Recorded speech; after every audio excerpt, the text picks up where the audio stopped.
So, are there any um, questions that occur since last week,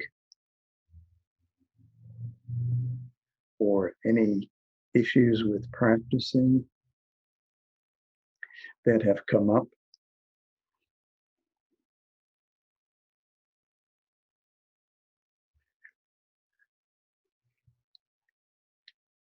I will mention something personal, is that for a while, I wasn't really able to meditate in January because of so much happening. I find it's hard for me to let go of my old life.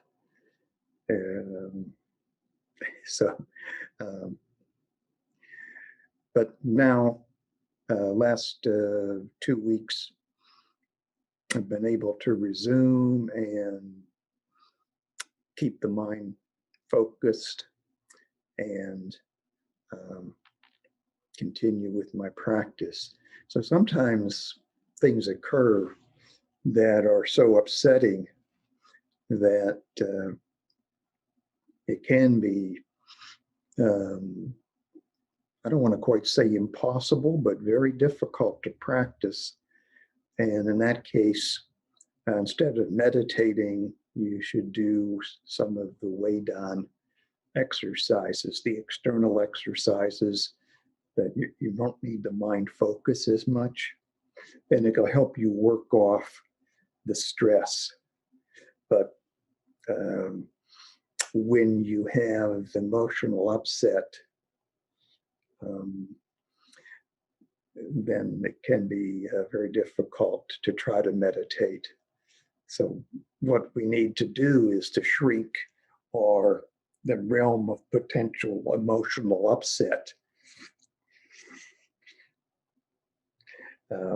Unfortunately, mind still encompasses things that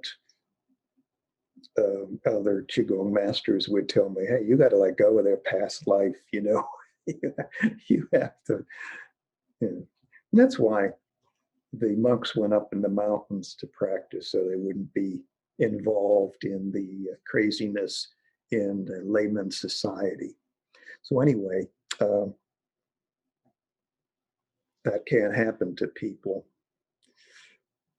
I've definitely found lately that I have a hard time practicing sitting meditation if I haven't really moved that day.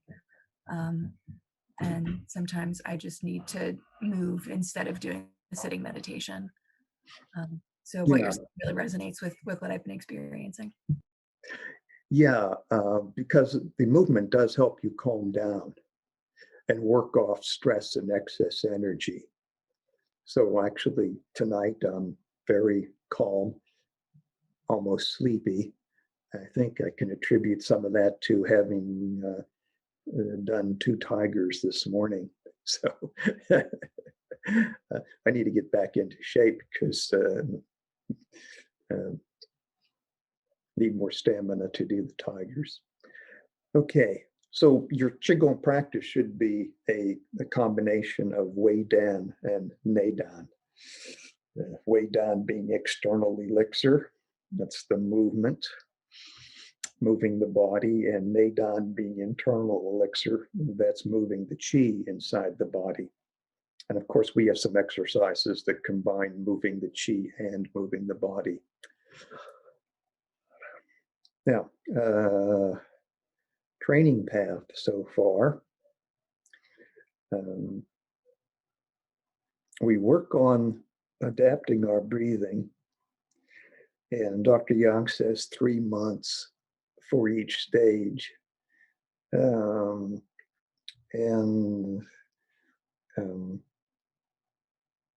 That's probably the right way to proceed.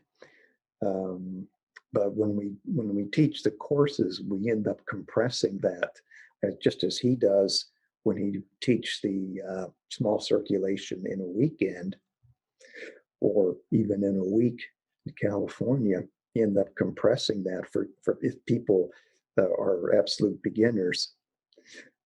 But then for beginners, they should go back and resume the gradual training path. So like 3 months becoming accustomed to the reverse breathing.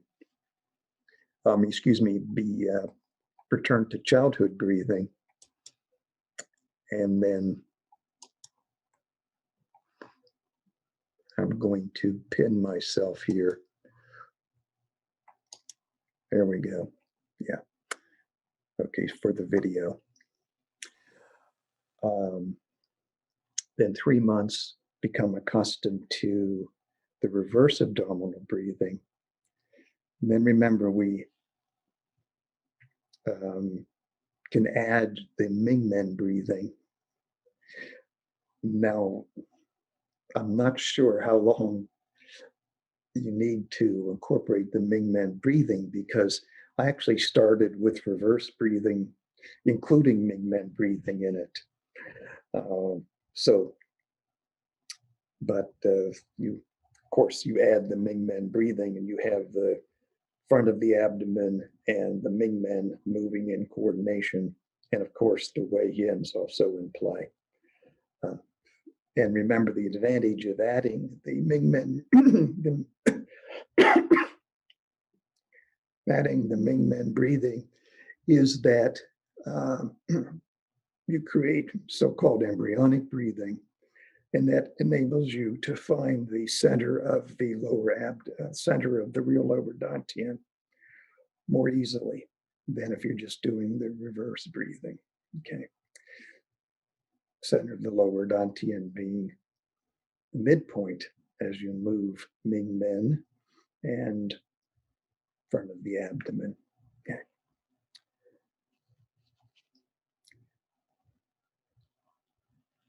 So from reverse breathing, or if you add Mingmen breathing and make it embryonic breathing, then you have the lighting the fire stage, where you hold your mind in the center of the lower dantian.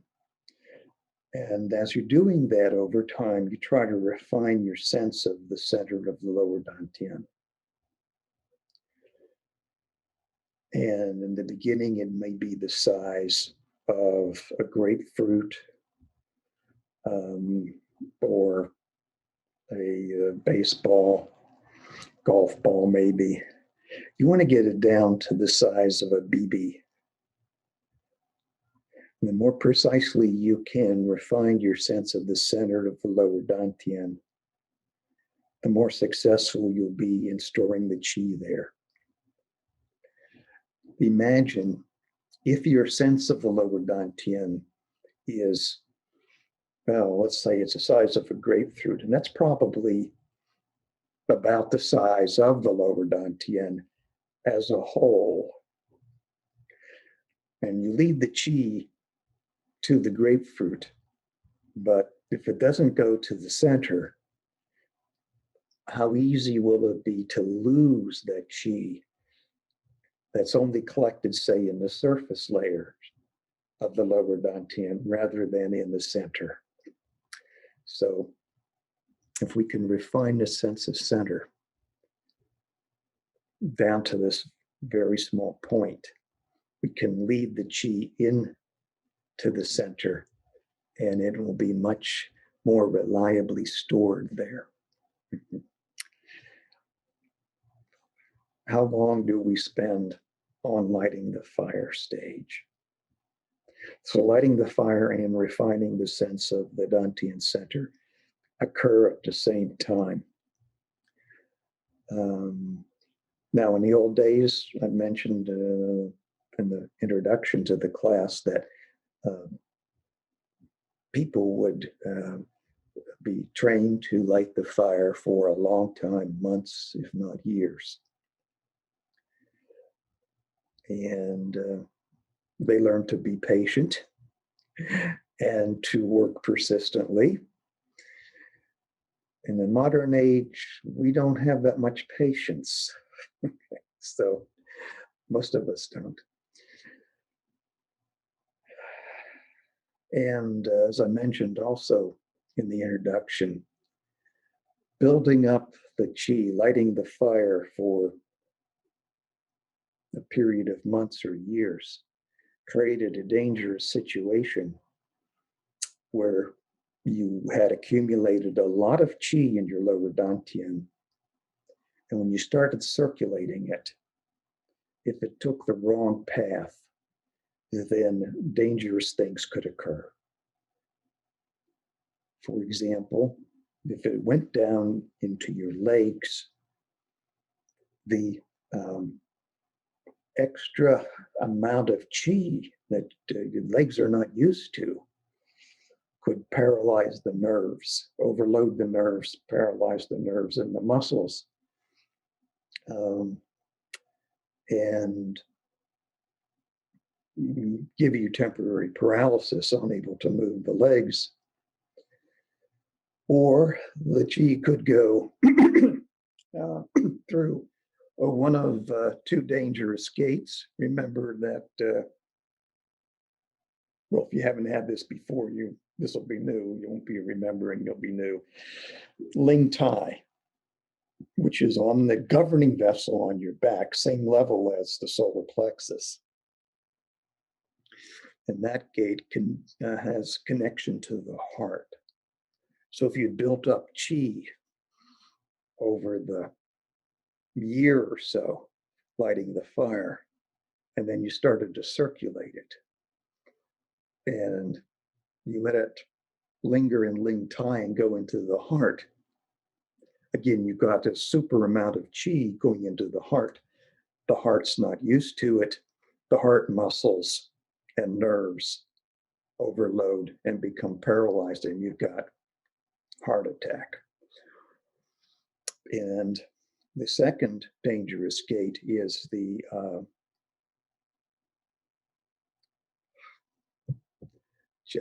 Nahu, brain door.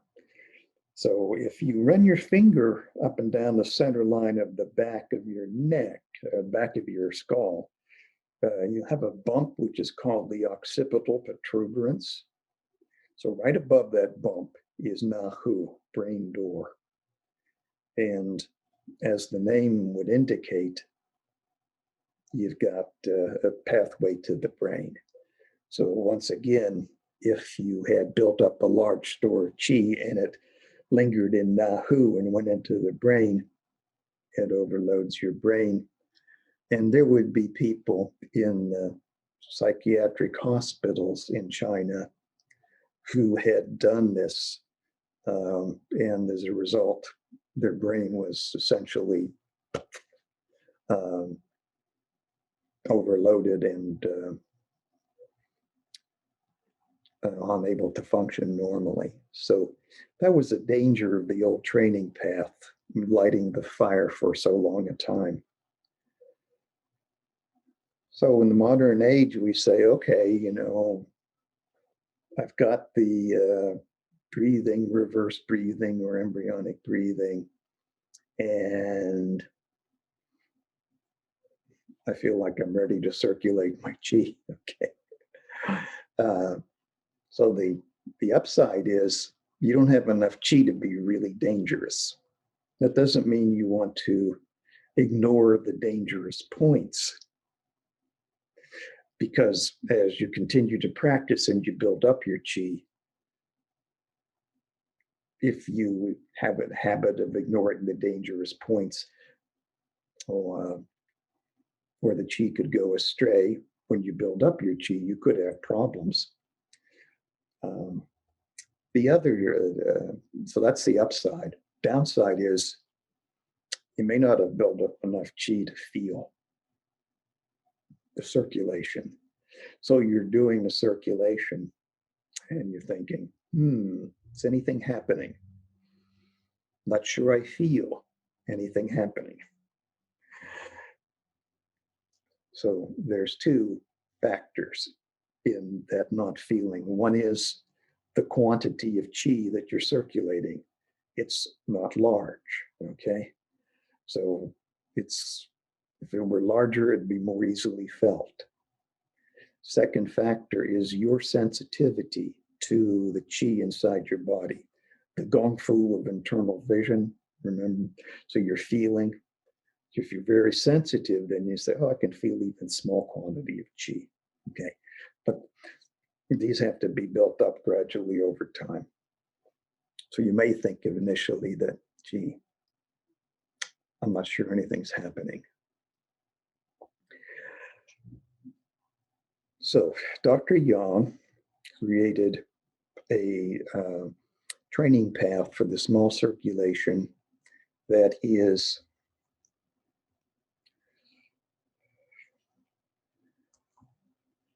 I'm going to say about 7 or 8 steps. And we go gradually through the circuit. Actually, we don't really complete the circuit until the end. But he says that no one that he has trained with this pathway has had any problems. And I've taught it for several years, and I've not had anybody that experienced any problems with it either. Questions on anything we've covered so far? Okay.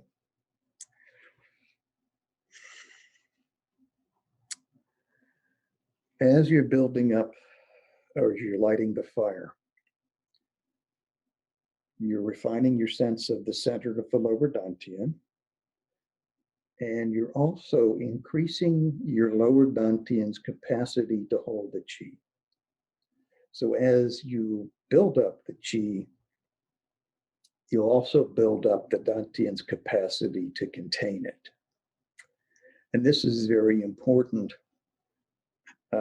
whether your goal is health or martial power, because as you build up the qi, your health will strengthen, and your ability to use the qi to energize your muscles for martial power or other goals will be increased as well. So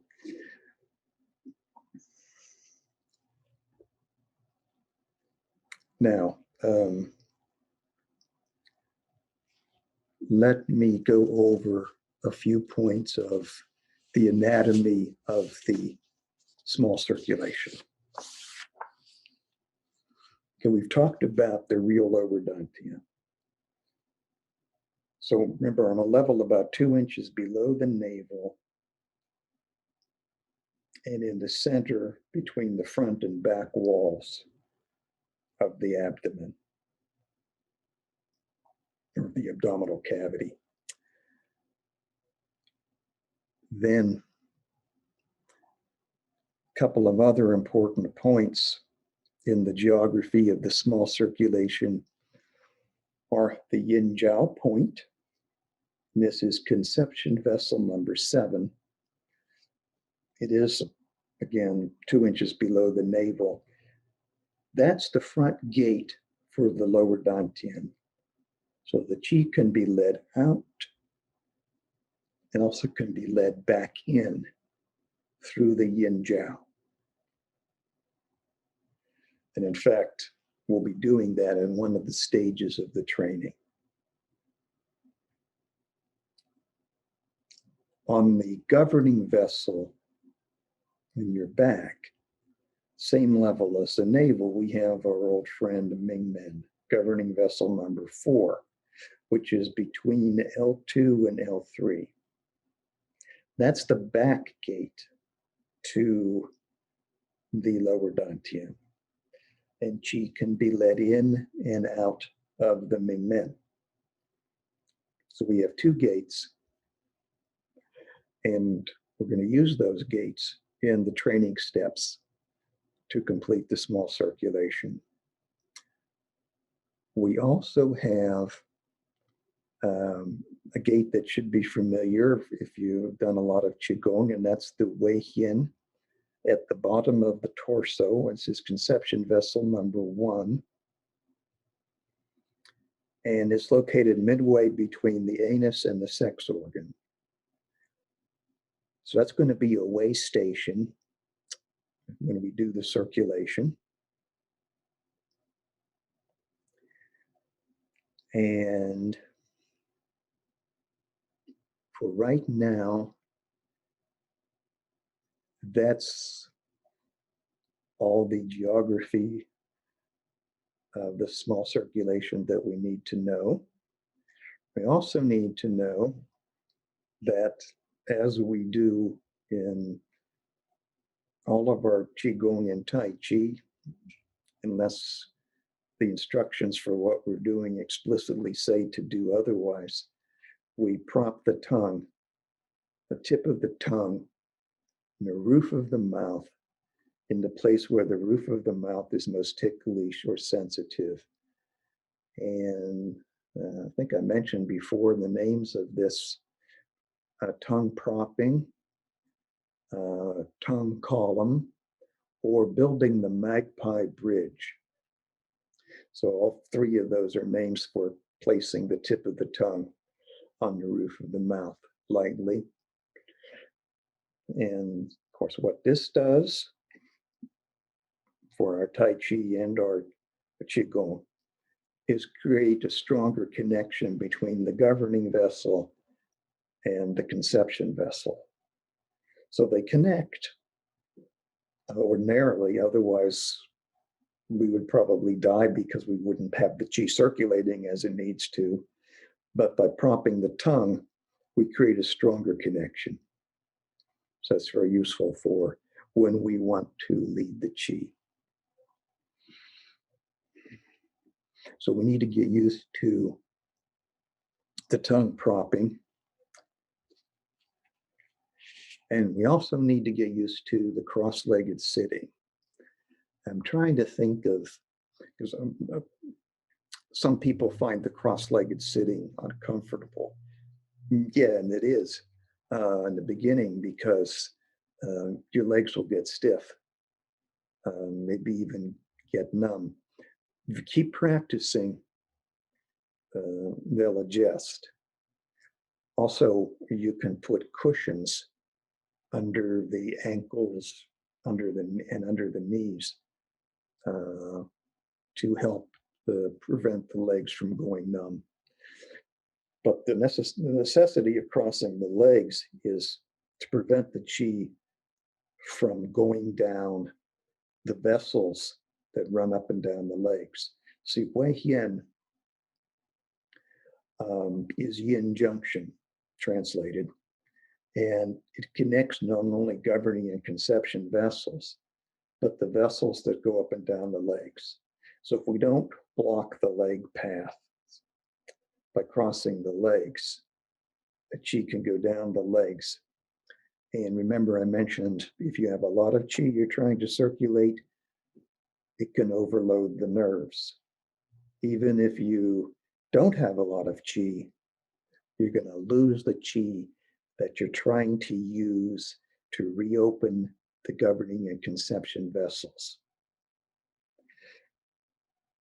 So as we practice the circulation and as we light the fire and increase the quantity of qi that we can store in our lower dantian, we create this kind of high pressure hose versus a drain clogs effect, where the increased amount of qi and the continuous circulation of it will widen the paths of the governing and conception vessel, which, as I mentioned in the introduction, narrow as we age, also get clogged up by accumulation of fat. And so when we want to keep our health and avoid premature aging, we want to reopen those pathways. So if we let the qi go down the legs, it's going to be more difficult, take longer to have the qi reopen the governing and conception vessel pathways.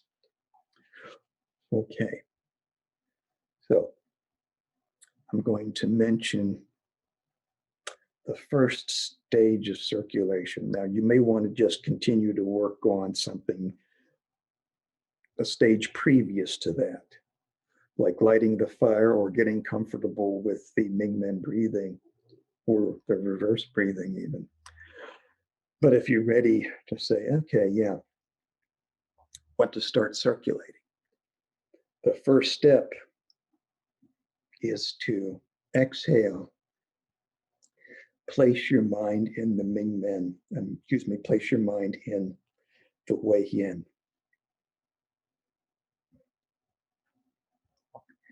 Then inhale, place your mind in your real lower dantian and visualize that the qi is going to come back up the conception vessel in through Yin Jiao and back into the lower dantian. So we exhale, mind's in Wei Yin. Qi flows down to Wei Yin, goes out the Yin Jiao on the conception vessel and down to Wei Yin. Inhale, mind is back in the real lower dantian and the qi comes back up the conception vessel and into the real lower dantian. So the guideline is for each of these stages, you practice them until you feel like they're working.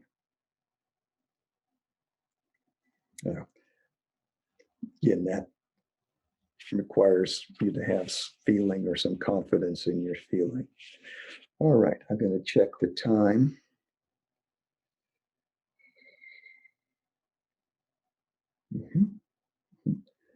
And okay, oops, that's not what I want. Okay, so let's do 25 minutes. And that will leave 5 minutes for beginning of recovery process and questions that you might have. So I set my timer for 25 minutes. Right, okay.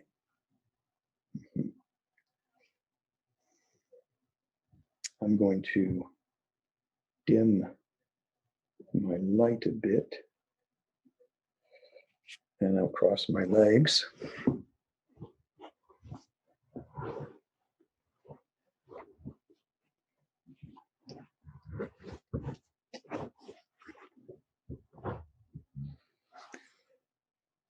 The hands go right here in the lap like this.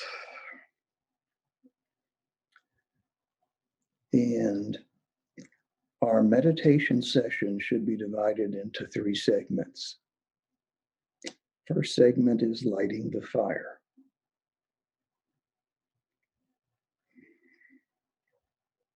Second segment is circulating the qi. Third segment is returning the qi to the lower dantian. Now, you may be at the point where you're just working on lighting the fire the whole time. That's okay, but once you get into circulation, then you need to light the fire, circulate, and then return the qi to the dantian. Then, of course, if we're meditating for longer than 30 minutes, it's important that we add the recovery after meditation as a 4th stage.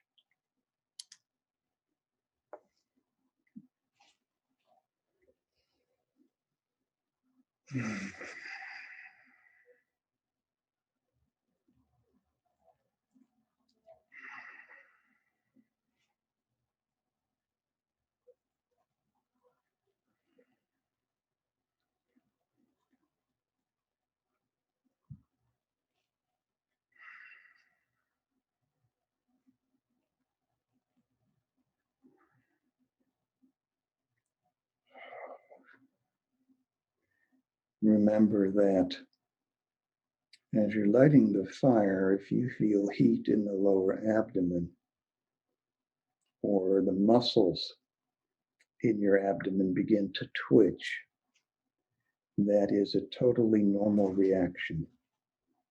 Actually indicates that you're succeeding in lighting the fire.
And if you've been circulating qi, it's time to return the qi to the dantian.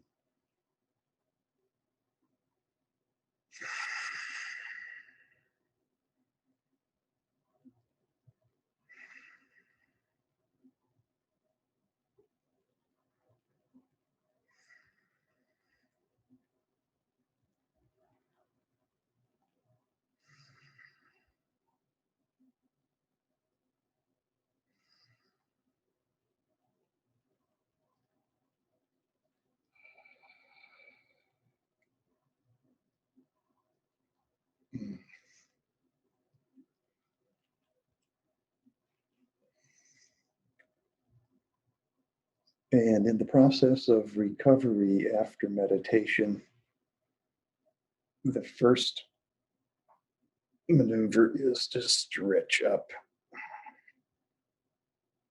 I'm not tensing, I'm just stretching.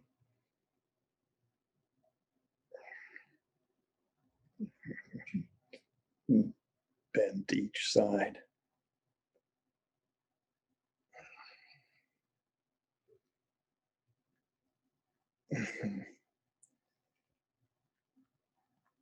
Okay.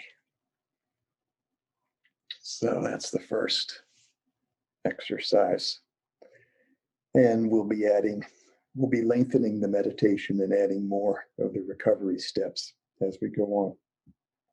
Questions or experience, comments you want to share?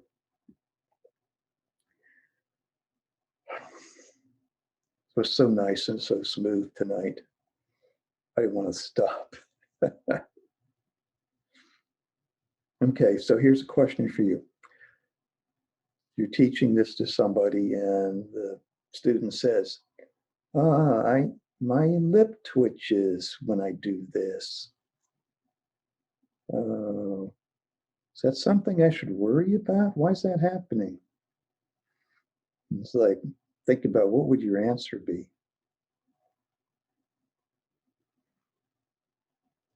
And now, here's what I think the answer is. I have this experience that the lip twitches, not every circuit, but every once in a while. And it twitches when I lead the qi to the tip of the tongue here. And so my explanation would be the extra qi that's coming as I circulate is causing the muscle to twitch because it's not used to the extra qi. Perfectly normal and nothing to worry about. So, on the other hand, if someone said, "Oh, I finished, I got this awful headache," she's going into the brain, and you have to remember to avoid Nahu, and to relieve that qi getting trapped in the brain, you do the tapping with the nails, like this. And you're supposed to feel the nails on your scalp, okay? Because that creates kind of a little pain sensation, and that leads the qi to your surface of your scalp. And then if you were to look at an acupuncture diagram of the head, you can see there's not only the governing vessel, but a bunch of other channels that run over there along the scalp. So the qi will then go back into the circulation system. So, okay. So one of the things we have to deal with if we train to be Qigong teachers is understanding Qigong deviations from normal Qigong phenomenon feelings. So we have to know when it's a deviation, which is considered dangerous, or when it's just a normal thing that people experience when they're doing Qigong, particularly when they're beginning.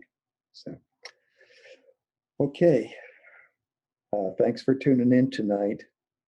Have a great rest of your evening, and we'll be back on Saturday at 11. And I have my shot tomorrow evening, so excited about that. It's like beginning to see the light at the end of the tunnel.